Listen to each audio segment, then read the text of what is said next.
Agora, vamos falar sobre mitos da dor crônica. Eu recebo aqui o doutor Marcos Pai, que é fisiatra. Seja muito bem-vindo, obrigada pela presença. Obrigado, Camila, é um prazer estar aqui.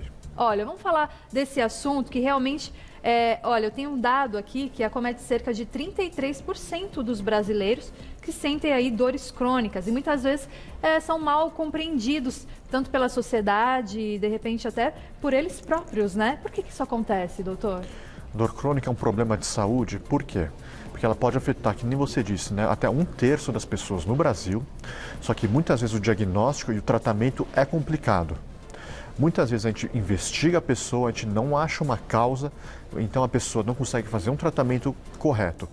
A gente tem muitos mitos errados, por exemplo, achar que apenas remédio resolve, ou achar que apenas cirurgia resolve, e acho que isso vai ser interessante da gente discutir hoje. Com certeza. Agora, a dor crônica também pode ser considerada em alguns casos como uma doença grave?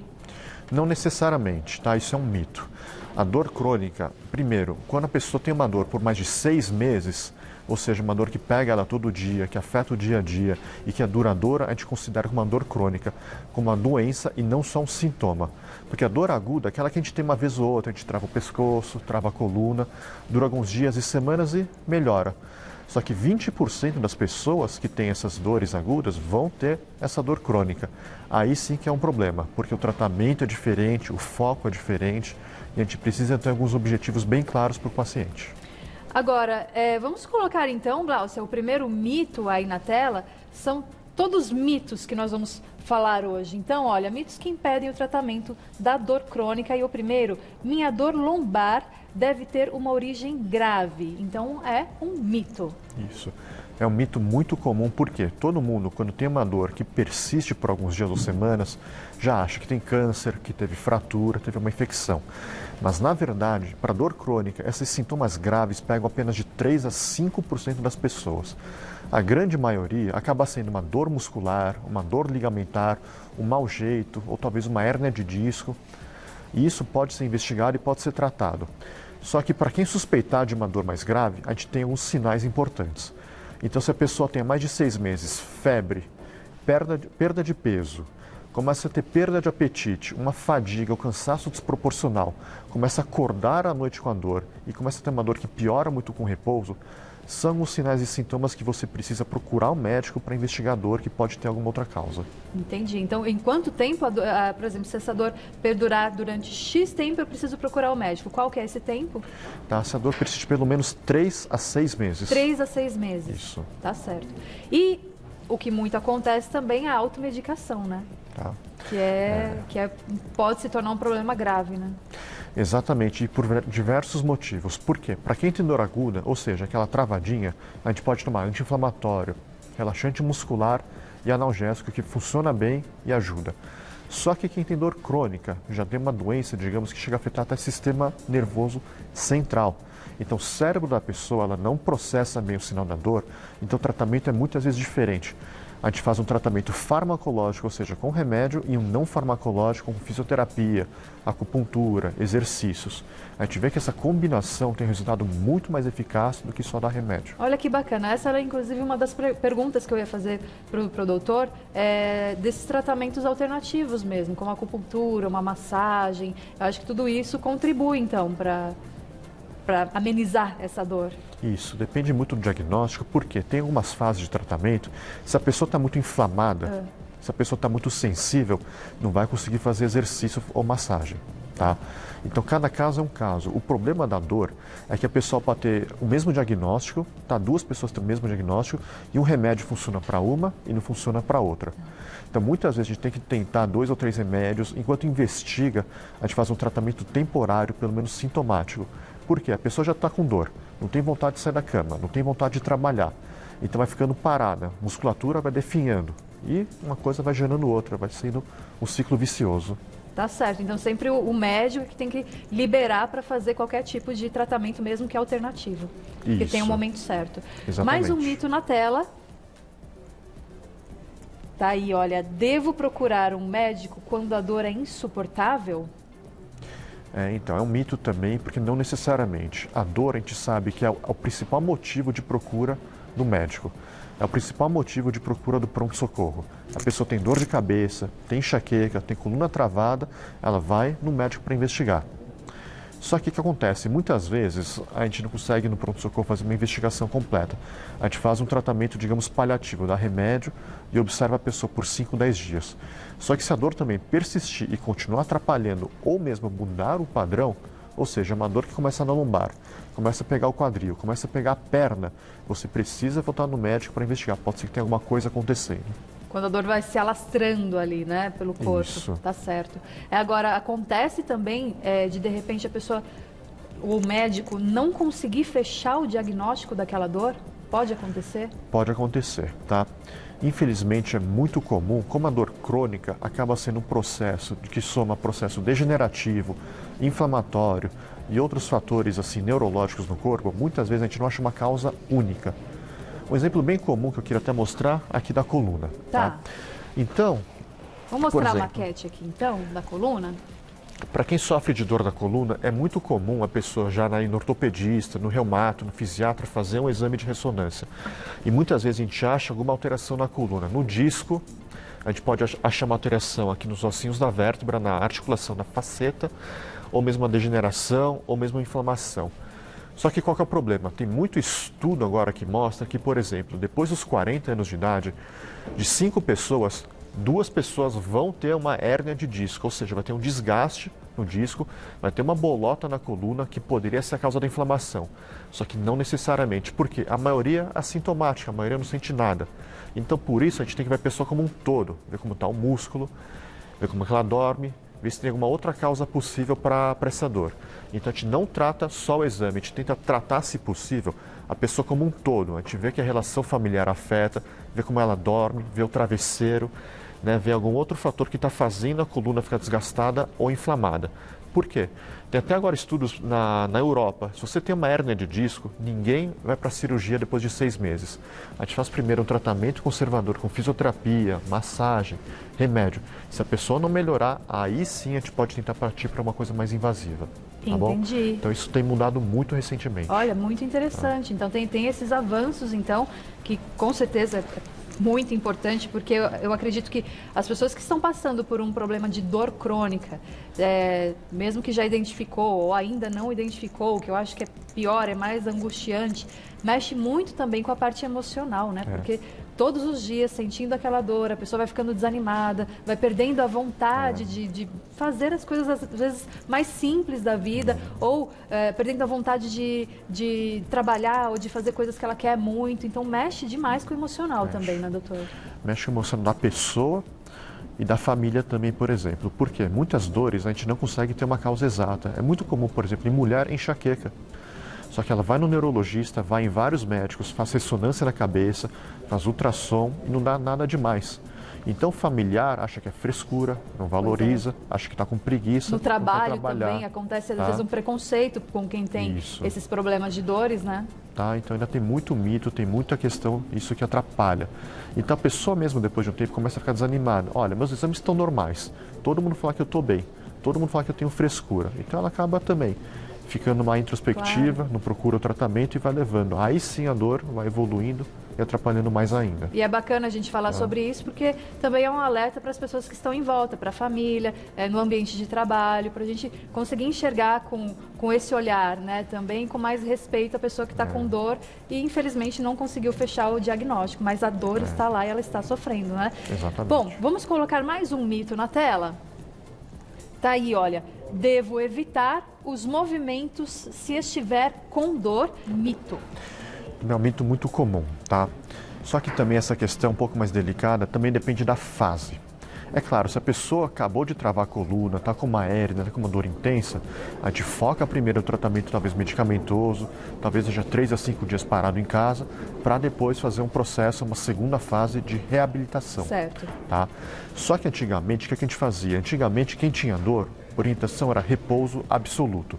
A gente vê que, na verdade, o desfecho é pior. Por quê? Começa a atrofiar a musculatura, a pessoa começa a perder a coordenação dos movimentos e a recuperação é muito mais prolongada. O músculo vai ficando mais fraco e é aí que vai agravando. E nesse caso a fisioterapia também entra, mas a gente já vai falar de fisioterapia daqui a pouquinho também. Vamos colocar então mais um mito para vocês na tela. Se tiverem perguntas é só mandar no @VocêBonitaTV. Então esse, olha, ali, já é o que eu acabei de falar. Fisioterapia não ajuda no meu caso. É um mito, tá? Também a gente vê que na maioria dos casos a fisioterapia, o exercício bem coordenado ajuda sim, tá? Então, claro, quando a pessoa está com dor, talvez a gente não faça exercícios muito ativos. A gente pode fazer manipulações passivas, a gente pode fazer ultrassom, pode fazer o TENS, que é aquele famoso choquinho, né, para dar uma analgesia local. Por quê? Para preparar o terreno para a pessoa desinflamar e para depois de uma segunda fase, talvez dias ou semanas, começar a conseguir fazer alongamento mais básico, exercício passivo mais intenso e depois fortalecimento. Por quê? Para ter uma recuperação global da pessoa. Para a gente tratar não só a dor, mas também fazer a pessoa não ter novas crises. Por quê? Quem tem dor, 20% das pessoas podem ter um novo episódio de dor dentro de um ano. Entendi. Agora, nessa fase também, quando a pessoa está com muita dor, ela acaba entrando aí num desespero que é natural, né? A dor muitas vezes acaba ficando insuportável. E aí ela começa a buscar ajuda e buscar opiniões de outras pessoas que não entendem do assunto. Ou de repente ela vai... Olha, gente, é um perigo fazer isso. Ir na internet, vai lá no Google. Por que estou sentindo essa dor? Aí de repente se vê receitas milagrosas. Isso realmente é muito perigoso, né, doutor? Com certeza, tratamento de dor é individualizado. Você com mais uma alteração, o tratamento é diferente. Remédio não é bala, tá? Remédio, ele pode te ajudar numa fase inicial, ele pode te ajudar a recuperar, mas não é o tratamento único, não é o tratamento apenas que vai resolver, tá? Acaba sendo, a gente vê na prática, um conjunto de fatores. Muitas pessoas, né, têm problemas, digamos, psicológicos, porque a dor afeta o relacionamento e fica ansiosa, deprimida. Até 50% das pessoas que têm dor têm ansiedade e depressão. E até 70% das pessoas que sofrem com dor têm insônia. Então também é aquela história, se você não dorme bem, o corpo não relaxa, não desinflama e vai evoluindo mais ainda com dor. Vai virando uma bola de neve ali. Isso. Né? Agora, pode acontecer também, eu sinto dor, eu tenho o diagnóstico, eu faço o tratamento, mas a dor continua. Acontece? Com certeza, tá? Infelizmente isso é comum, tá? Infelizmente nem toda dor crônica tem cura, porém toda dor geralmente tem tratamento, seja ele com remédio, fisioterapia, infiltração, bloqueios, ou até cirurgias como implantes medulares, alguns implantes até de bombas de remédio na coluna para dar remédio. Então sempre tem alguma possibilidade, tá? Claro, depende da fase. Se a gente faz, por exemplo, algumas sessões de acupuntura, se eu tento 5, 10 sessões, não teve nenhum alívio da dor muscular, a gente pensa, avalia de novo e vai mudando estratégia. Então isso pode demorar alguns meses, não é nada do dia para a noite, é um tratamento progressivo. Entendi. Vamos então agora colocar mais um mito na tela. Está aí, olha, só um exame de imagem mostra a origem da dor. Mito. Tá. Também é um mito, porque muitas vezes, para muitas patologias neurológicas, como eu já disse, a enxaqueca ou até uma dor de coluna simples, o exame de imagem é normal, tá? A gente não acha nenhuma inflamação, nenhum cisto, nenhum tumor, só que a pessoa tem uma dor diária, tá? E a mesma coisa vale também, como eu já disse, da coluna, que você pode ter alguma alteração, só que uma alteração da idade, é uma alteração que todo mundo vai ter, só que ela está em outro território, ela não está pegando o mesmo lado. Então chega muito paciente para mim com dor na coluna do lado direito, eu faço o exame e a lesão é do lado esquerdo, então não bate. A gente precisa ficar um pouco esperto com isso.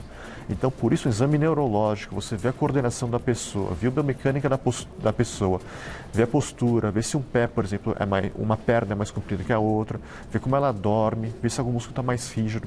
Isso vai me ajudar muito mais, às vezes, no diagnóstico. Muito bacana. Agora tem pergunta do público. Vamos colocar na tela também. Você pode participar agora no @VocêBonitaTV. Pode ir até lá. E a pergunta, olha, da Margarida, um beijo para você, obrigada. Se eu tomar remédios para a dor por um longo período, podem perder o efeito? Alguns remédios, tá? Então, por isso, precisa de orientação do médico.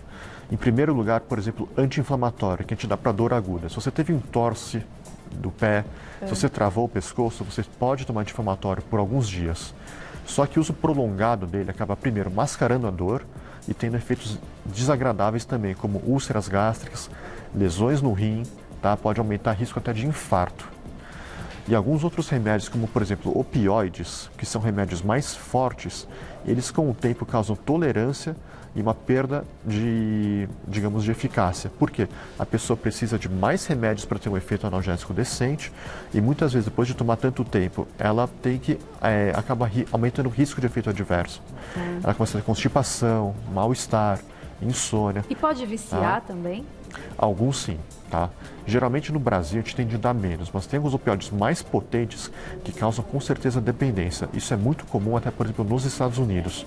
E agora a gente tem uma tendência mundial de tentar dar menos opioides.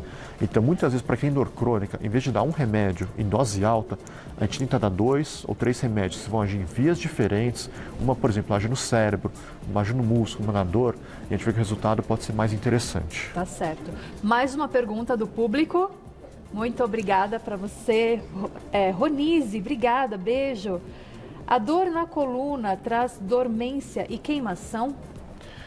Pode trazer, tá? Quando a gente pensa, por exemplo, em dor na coluna, falando de uma maneira bem geral, a gente pode dividir em 4 famílias. Talvez uma dor mais ortopédica, ou seja, uma fratura, uma queda, uma dor reumatológica, ou seja, uma doença autoimune que pode dar tendinite, uma dor difusa, uma dor neurológica que pode dar choque, formigamento ou queimação, como na hérnia de disco, ou talvez no caso dela, e uma dor muscular. Só que a dor muscular, também se não bem tratada, com o tempo também pode dar queimação e formigamento. Então a gente precisa avaliar para ver a causa mesmo. Mais uma perguntinha, dá tempo, vamos lá. É da Rose. O que você acha de acupuntura para quem tem hérnia de disco na cervical? A acupuntura pode ser um ótimo tratamento para quem sofre de dor na coluna cervical, dorsal ou lombar. Só que lembrar, a hérnia cervical é uma lesão que você tem uma pequena dissociação do disco, o disco lhe dá uma pequena saída do local e comprime nervo.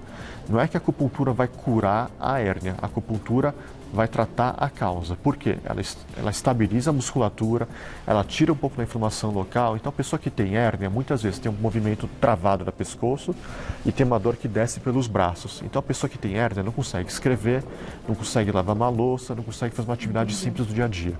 A acupuntura, porque ela desinflama, tem efeito analgésico e relaxante muscular, pode ajudar muito bem.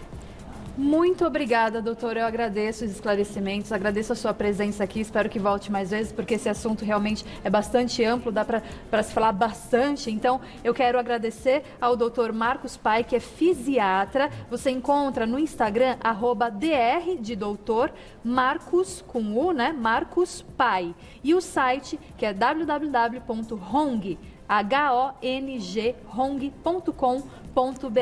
Muito obrigada, até a próxima. É um prazer, cara.